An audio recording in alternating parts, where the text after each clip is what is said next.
বিয়ে আমি কি জন্য করি না? মেয়ে দেখে গেলে 501 টাকা দেওয়া লাগবি। মেয়ে যদি পছন্দ হয়, বিয়ে যদি ঠিক হয়, গেট ধরার সময় শালিরা আবার কবি দুটো মিষ্টির দাম 20 টাকা, তার জন্য কি 500 টাকা 5,000 টাকা দেন। কবি দেন দুলো ভাই দেন, না দিলে তো শর্মই না। আচ্ছা দিনু, টাকা টুকু দিনু, দেওয়ার পর আবার দেয় বিয়ে পড়ান লাগবি। বিয়ে পড়ানোর সময় কবি দেন দেন কাজী কেন দেন 500 টাকা দেন বেড়ে, কি আছে কি আছে। ওর থেকে যখন হয়ে গেল, শালির আবার মিশে একটা মালালি আসবি, ওটি টাকা দেওয়া লাগবি। আবার কই দুলে ভাই না মিষ্টি খান, ওটি আবার 500 গেল।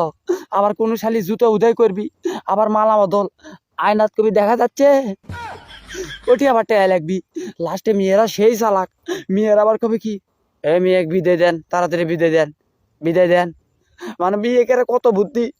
কবিদের ছেলের পাঞ্জাবি কুটি পাঞ্জাবি আর মেয়ের আসলটা বেঁধে দিবি, ওরি দিবা টাকা লাগবি। যা না কিস্তি আসলো, আরো মনে হয় 50,000 টাকা তোলা লাগবি।